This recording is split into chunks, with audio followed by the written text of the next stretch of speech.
At the start of the movie, a bunch of teens have gathered up to participate in a gaming tournament, where the winner takes 10 grand.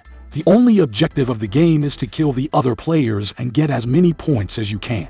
After the game begins, two players start slaughtering all the other players one by one, hence racking up a lot of points. One of them is an aspiring newbie girl, while the other one is a pro, who has won several accolades in the world of gaming. As the crowd cheers on, the veteran uses his experience and takes the lead. But the newbie girl still has an ace up her sleeve. She whips out a bottle of energy drink called the Impulse 9 and drinks it in one go, which not only gives her energy, but also slows down the time by 100 times. With this power, she kills all the players on site, including the veteran guy. The girl eventually wins the tournament and begins celebrating with her boyfriend.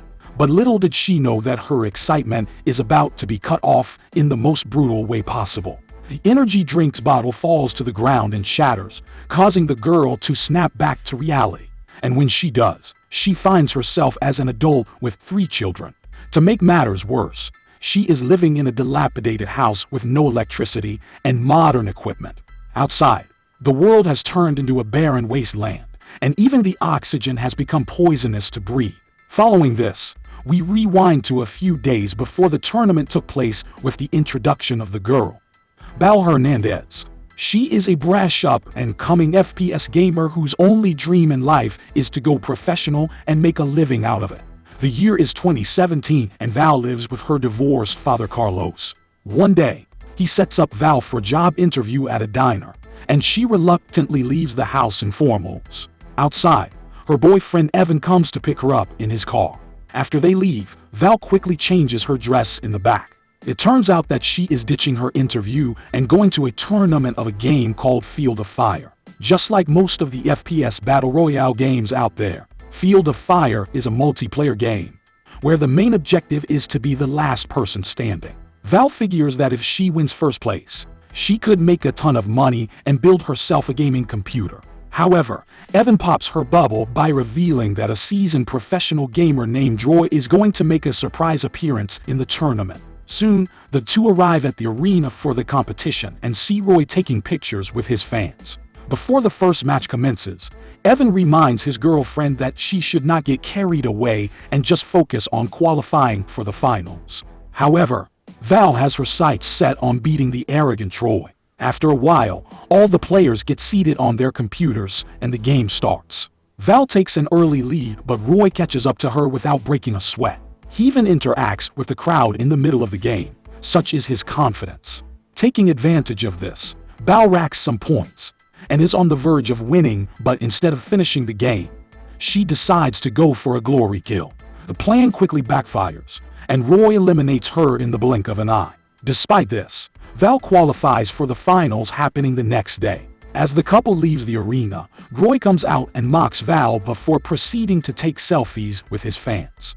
And while Evan is away to get his car, a man named Kayama comes up to Val and reveals that he knows the secret to winning. Val is perplexed by the strange comment, but before she can say anything, Kayama hands her his business card and leaves.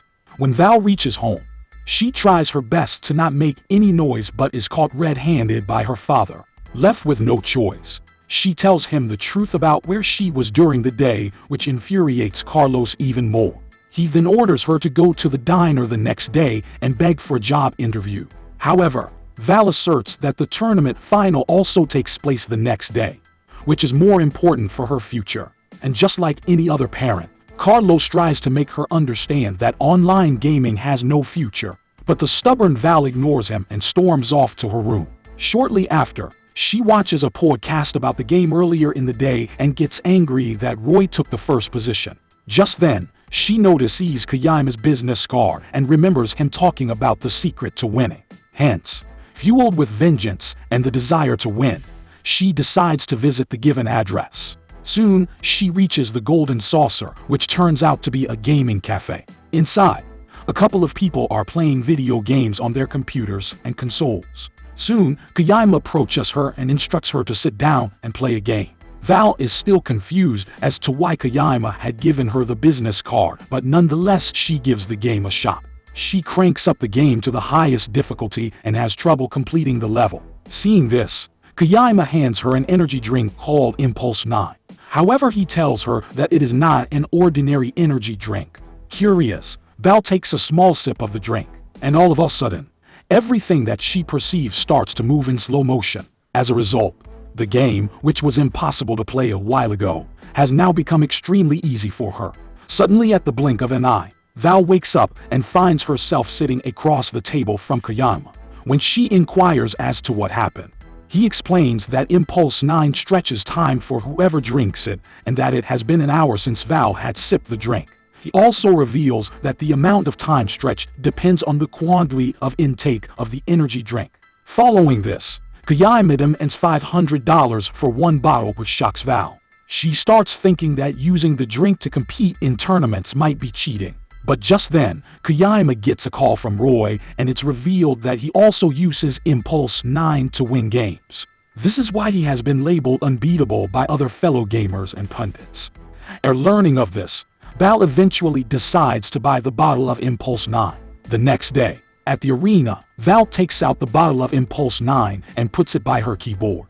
Just before the game starts, she takes a small sip of the energy drink. Then, using the ultra slow motion, she dominates the leaderboard for a while. Seeing this, Roy also drinks some Impulse 9 and starts climbing the ranks, ultimately reaching the top. This makes Val desperate, so she chugs the entire bottle of the energy drink regardless of the outcome.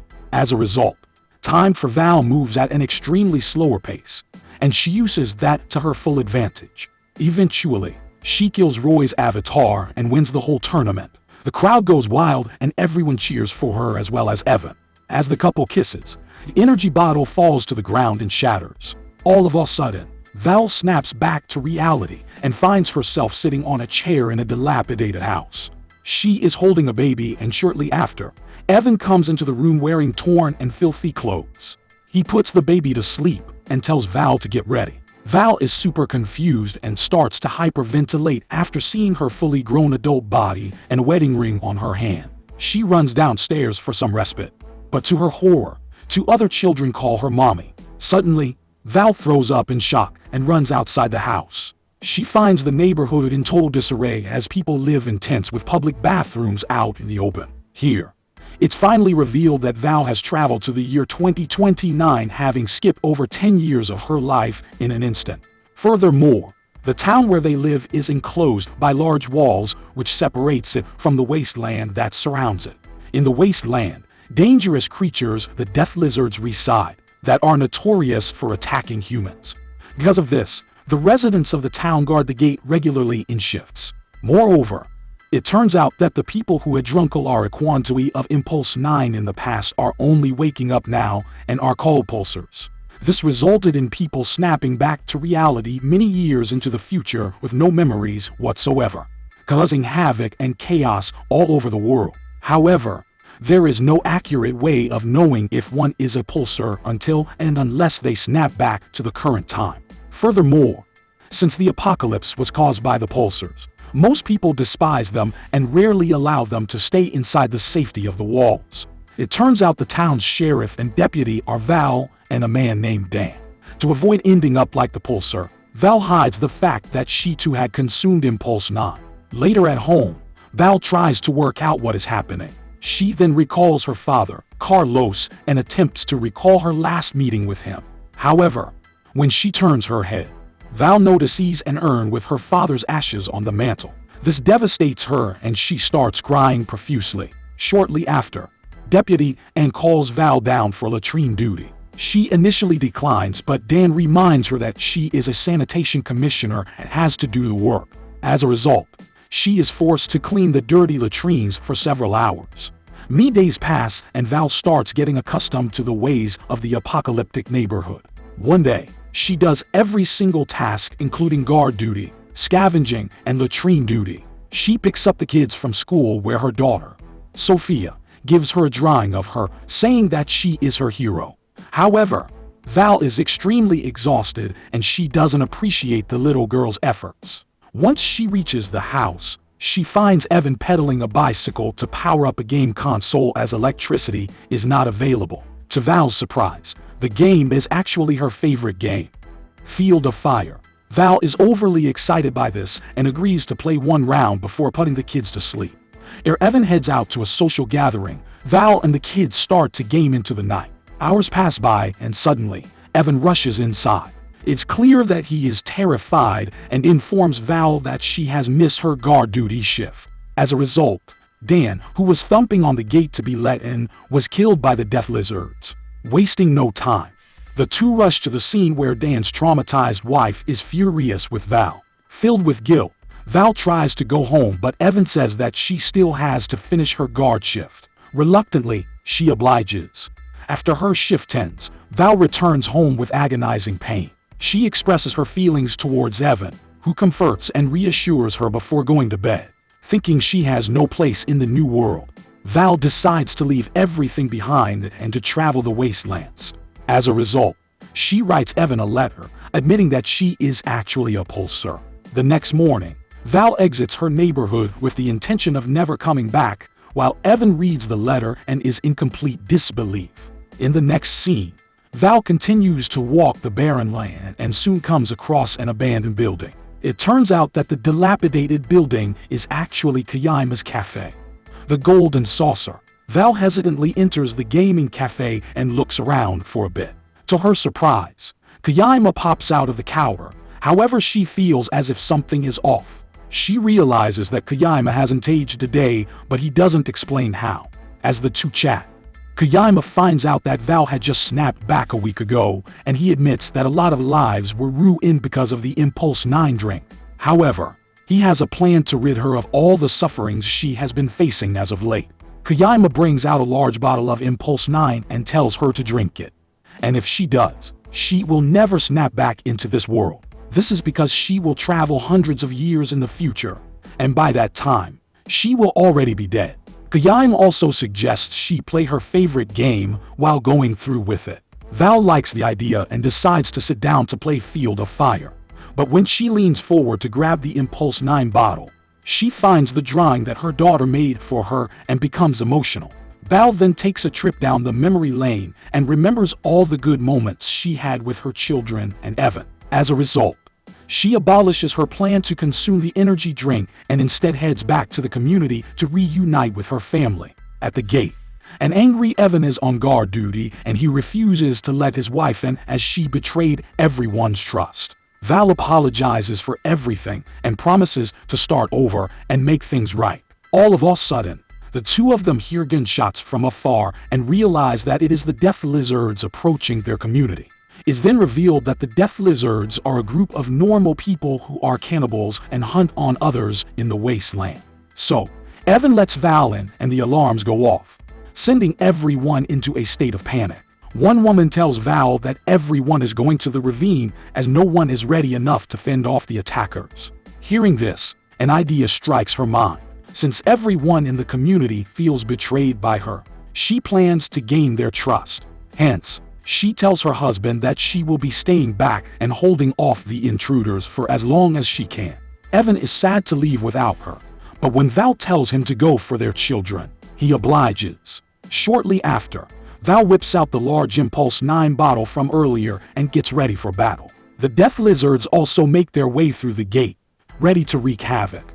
It's then revealed that the leader of the Death Lizards is none other than Roy himself. The two immediately recognize each other and Roy reveals that he snapped back into reality a few years back. And now, he has become a barbaric leader who can kill anyone he wants.